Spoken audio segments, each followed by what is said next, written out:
what I'd like to discuss with this part is how to get your stories onto your websites.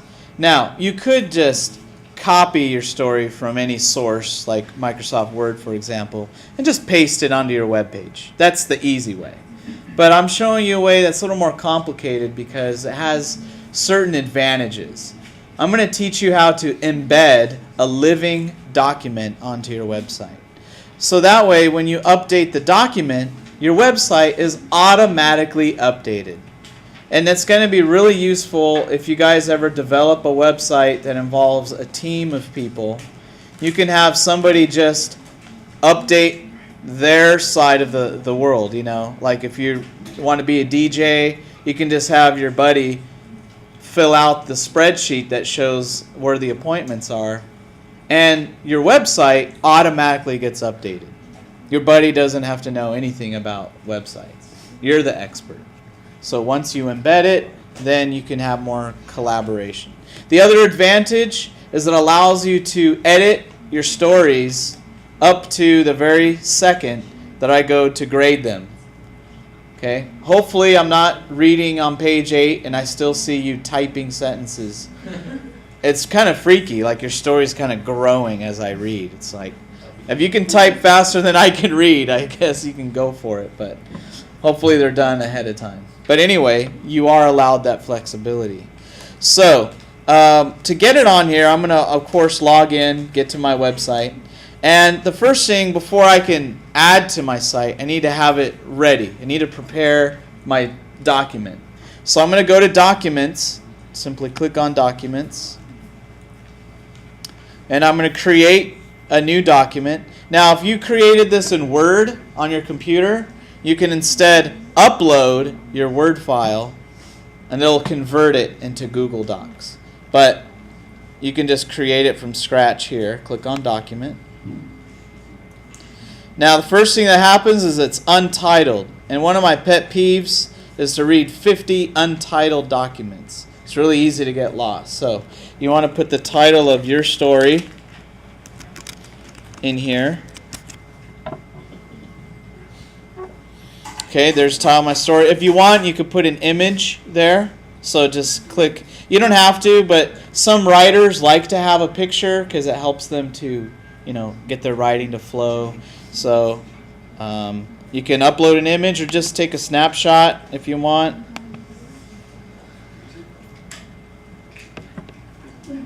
All right.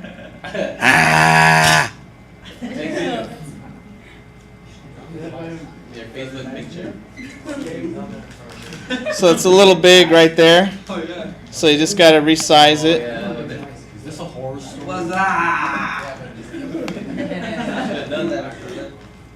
Okay. Now the other thing you want to do is, if you're doing a part 2, that means you're not starting from the beginning. You need to have a brief summary of the story so far. And it's only one paragraph. I don't want to see 5 pages of backstory. Okay? That's kind of like what I missed in the last episode. And we're going to put that in italics to set it apart. Press Enter 2 times. Unitalicize. And go ahead and do your story. Of course, this is a continuation, so I can't say once upon a time. And then Goldilocks. Okay, and you continue your story. Now, there's a couple things we have to do. We're not quite ready to go live with our document. So we're going to do a couple things. We're going to share. So click on this blue button here. Now the first thing I want to do is control who in the world can read it. In this case, I want anybody and everybody to read it. Everybody put public.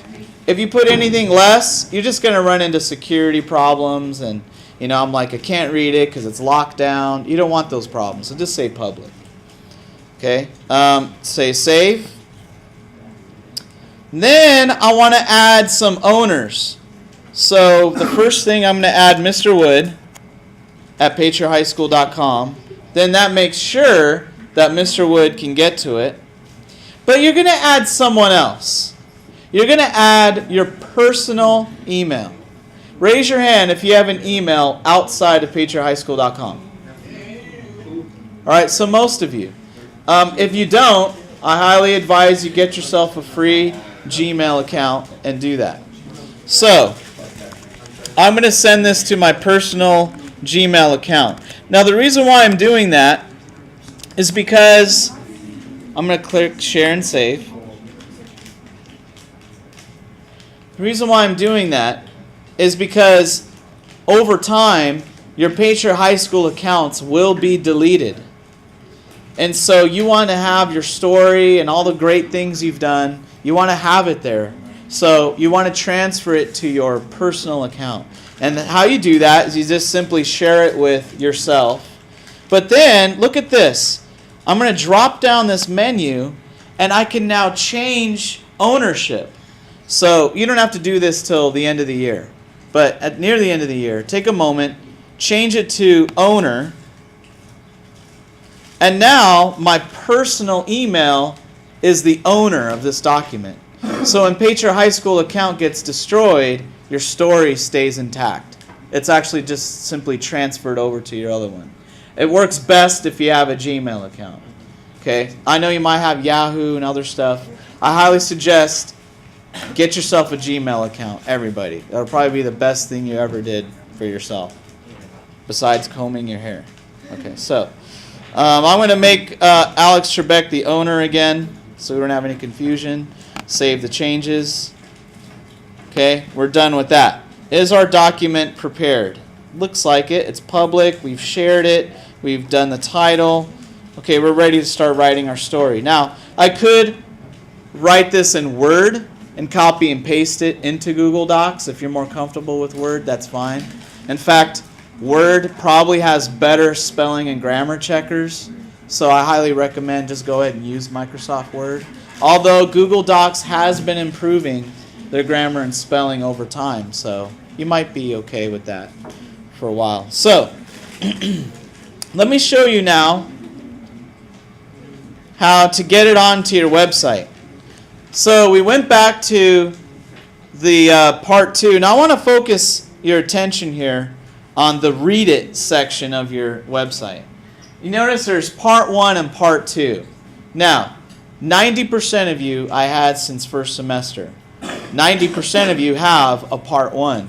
Now, if you're doing a different story, you still need to post what you wrote for semester 1. I have 2 reasons for that. The first and most important reason is just simply accountability. That I don't want you copying last semester's story and trying to pass it off as a new thing. What if you didn't do a story? You didn't do a story? Yeah. Then you better put somewhere like, I didn't write a story. There needs to be something Well, I there. have a story, but it's just like 3 pages. Okay, put the 3 pages up. Great question. What if you only wrote 3 pages? Put 3 pages up. Because the first reason is accountability. I want to make sure you're not just copying yourself, plagiarizing yourself. Okay, the second reason I want you to have part 1 is, of course, for your fans, so they can read part 1, right, if you're doing a story. Now, part 2, now, to add your story to part 1, obviously it's the same process as part 2, same exact thing. So what I'm going to do, I go to part 2, you notice it's blank, there's no story there. So I'm going to click on Edit Page. And I want to add 2 things to this page. The first thing is the link. That way, if something technically goes wrong, we could still click on the link and get to your story. There's nothing worse than finishing it, and we're close to graduation, and I can't open your story and give you a grade. You don't want that to happen. So I'm going to try to give you some insurance. So the first thing is we're going to go back to our Google Doc, click on Share again, and see this big ugly link here at the top? We're going to copy that and say Done.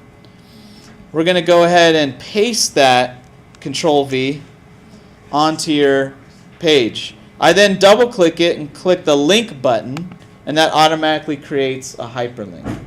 Press Enter a couple times. Now I'm going to insert the document. Insert document, and all your documents you ever made are listed. I'm going to click on the story, select, leave all this stuff alone, click save, and here's our story right here. Now I'm going to save it. And as you can see, our story has been embedded into our website. And as you update that document, your website will also be updated. So you only had to do this one time. After that, just go and use Google Docs and right away, and you know that your website will be current automatically. So it's a nice little handshake that they have there. Okay, yeah, question? Okay. All right, so that's how you get your story on your website, and you do the same thing for part 1, okay? Everyone understand that? Now, the other thing I'm going to talk about is Grammarly.com. Okay, Grammarly.com is used by 30,000 educational institutions. The biggest universities use it. They're having a half off special. I just paid $86 for the year. But guess what? You guys can use it free for 7 days. It's a 7-day free trial. But I highly recommend you use this the week that you're going to do the most writing. Go ahead and sign up for Grammarly, because I'm running everyone's stories through it. So you might as well see what I see, right? And so the idea is for you to do your first draft by Sunday, which is going to have lots of mistakes. Then you're going to get peer feedback from people in this class next week. Then you're going to run your story through Grammarly. Or you could do it Grammarly first, whatever. And you're going to fix all the problems. And then you have a final draft. Now, does that mean you're going to have 2 different documents, a first draft and a final draft? No. You're just going to fix the one that you have. The whole idea, guys, the whole idea here is when I go to read your stories, it should be your best work. So if you understand that, then you understand the process. Okay, so to do this, all you do is take your story. Let's look at Alex Trebek's finished story on his website right here. That's like the finished product. Let's click on that. I'm going to simply Control A to copy it all. Control C to copy. I'm going to Control V to paste it. I'm going to press Start Review. Check out all the things that Grammarly is going to check automatically. Saves me a lot of time. In fact, I could take attendance. Oh, it's checking everything. Does everything? Yeah, this would take me hours. Instead, I can go off right like I am right now. I go to the microwave and make myself a burrito. So is that what you're going to do? Okay. Yeah, so I can go, do what I need to do. Let's see, Diablo 3 won't be out yet, so I'll be leveling up my Borderlands guy. Archetype 2 or something like that? Yeah, I'm gonna put my feet up. I'm gonna be shooting people and stuff. And I'll just look at the screen. Oh, you're done yet? Oh, all right. Let me know when you're done. Grammarly.com. Yeah, I'm gonna get my $86 worth. Trust me. Okay, so. By the way, some school districts pay for site licenses on Grammarly, or all the English teachers are using it. We could here, but we're broke. We can't even afford buses. Yeah. What? Yeah, you could be playing your Lord of the Rings extra credit, excellent, while you're running it through. Question. No way. It doesn't write for you. It just checks it. Okay, it's almost done. Split infinitives. Incorrect use of numbers. Commas after introductory phrases. Faulty parallelism. I've done that a few times. Whatever that is. Wordiness. Okay, here we go. So, 106 issues found. Now, I'm going to click on summary. Plagiarism. Some parts of your document match the text from. Jewelry. Oh, well, if I was at home, it would. There's adult language, I guess, in there. 2%. It's probably not a big deal.